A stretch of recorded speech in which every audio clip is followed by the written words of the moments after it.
This is Fox 40 News at 5. Welcome to Fox News. My name is Maria Garcia, and today we'll be investigating walking dogs. Do we walk dogs, or do dogs walk us? Also, is Trump's tan real, or is it just spray tanned? But first, our top story. Caffeine. Caffeine consumption has gone up on college campuses nationwide. We will be investigating the effects of caffeine on college campus of California State University Stanislaus. On scene, we have Deanna Kutcher. Deanna, go ahead. Thank you, Maria. I am here at the college campus of CSU Stanislaus, where caffeine consumption is on the rise. As we know, many types of caffeine can come in different forms, either in drinks, sodas, or our classic cup of coffee. Have we here? Excuse me, ma'am, would you mind answering a few questions Sure. about caffeine? How much caffeine do you consume on a weekly basis? If I do consume, I usually do it once a week maybe. And what types of caffeine do you partake in? Usually it's coffee, teas, or chocolate. And do you notice any caffeine problems within the college lifestyle? I think that a lot of people are consuming too much caffeine, especially when finals come along or any tests. I stay up really late and all I see is coffee everywhere in the library. All right, thank you so much. As we see, caffeine is a problem within the college life of a student. So thank you, Maria. Back to you. Thank you, Deanna. So now we're going to go ahead and take a look at a local student from Stanislaus who is currently struggling with an addiction to caffeine. His name is Ramiro.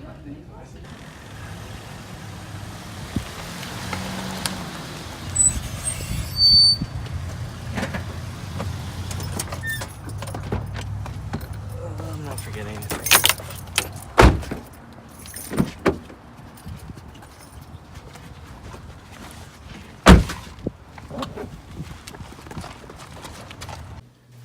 What is your name? My name's Ramiro Mora. And how old are you? I'm 23 years old. When did you start drinking coffee? I started drinking coffee in college about my sophomore and junior year. And when did you notice that it became a problem? When I needed it to stay up, I consumed it way too often to study for like exams, do projects, do homework. And how many cups of coffee do you think you drank on a weekly basis? Ooh. On a weekly basis, I probably had about anything from 12 to 15 cups of coffee, at least. What is your reasons in drinking it? It helps me stay up. It makes me feel better. It's my way of getting started in the day. If I don't have it, like, I feel like I haven't started my day. Like, I feel tired. What would your body go through if you denied yourself your cup of coffee? I feel exhausted, sleepy, groggy, irritable. I would basically, like, hate life. So how did you beat your caffeine addiction? It was very hard. It was one of the hardest fights I've ever had to go through. I didn't cut it off at first. I tried to at least have 1 cup a day, maybe 2, and then gradually just started cutting it off from there. And then I put a spending limit on myself for Starbucks. That definitely helped. Hello, Dr. Ortiz. Thank you for being here. Thank you for having me. No problem. Would you like to introduce yourself to our audience today? Sure. I'm Dr. Ortiz, and I studied at Cal Berkeley, and I'm a doctor. And I also, fun fact, met Obama, and he gave me the Medal of Honor just for saving his daughter's life. Incredible. Yeah. Well, I would like to start off by asking how much caffeine is recommended daily? Daily, the intake would be about 200 to 300 grams per day. Okay, how many cups would you say that would be? That's about 2 cups if you want to take Starbucks, for example. Those grande sizes, about 350 grams per day. And So you're telling me my consumption on the grande Starbucks coffee is more than the recommended limit then? yes. Okay. Can caffeine be an addiction then? It definitely can be an addiction. A lot of people become dependent on it, and so when they become dependent on it, it's because it gives a 4 to 6 hour period of them, being stimulated, and then by that 6 hour they begin to crash. And when they feel like they're crashing, they feel like, oh, I need that caffeine. Okay. So you might have that intake, and then that whole cycle begins to occur again.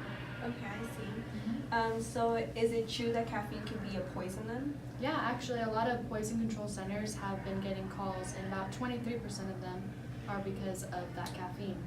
Oh, that's very shocking. Yeah. Okay. So from what you have seen in the hospitals, has caffeine consumption increased or decreased? Oh, increased by far.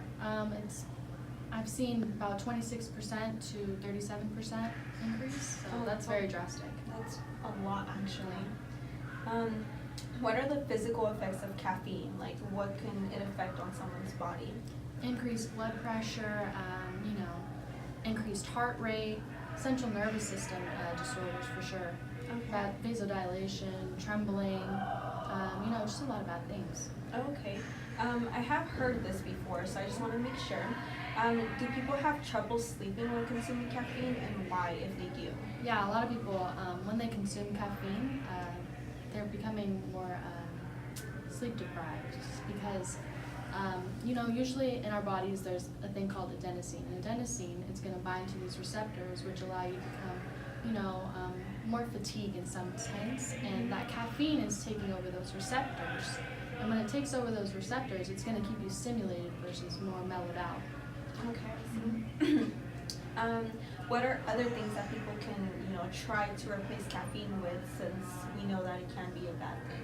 Well, number one would be more intake on water. When you become more hydrated, you're going to have more of that energy. And also another thing would be consuming more fruits and veggies, and you can also make a nice green juice out of it. Okay, I see. Since we know caffeine is so bad for you, why do you think the average American is consuming so much, is so popular among us?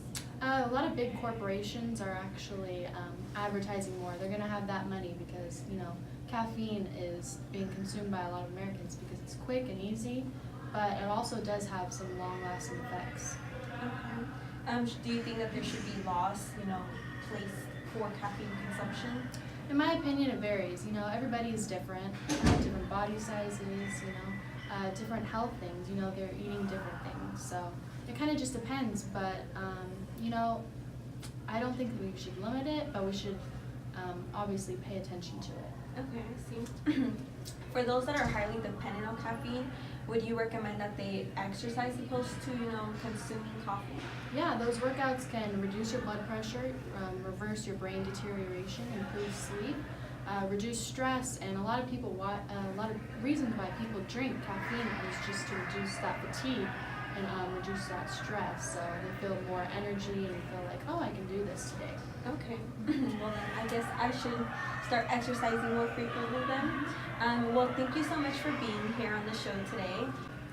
Let's go ahead and check up on Romero now after making some lifestyle changes and reducing his coffee intake. Sir Romero, how do you feel now that you have changed your life around, changed your lifestyle, and consumed less caffeine? I feel a lot better. Exercising more, I have the same amount of energy, if not more, than I did whenever I was consuming coffee. Because coffee consumption was a quick fix, just to give me more energy then and there. But exercising and eating healthier has definitely give me a prolonged effect. So I feel a lot better. Even right now, I'm drinking more water. It's made my life a whole lot better.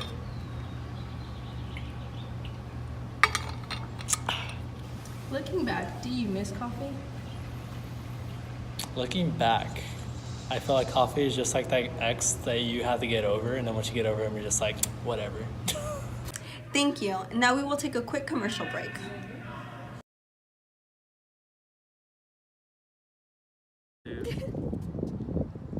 Thank you, Maria. I am here at the CSU Stanislaus College campus, where caffeine consumption's on the rise. Shit. Sorry. Caffeine has gone up in recent years. Oh, you want the hair flip now? Okay. How much coffee do you drink? A lot. I love coffee like a fat man loves soda.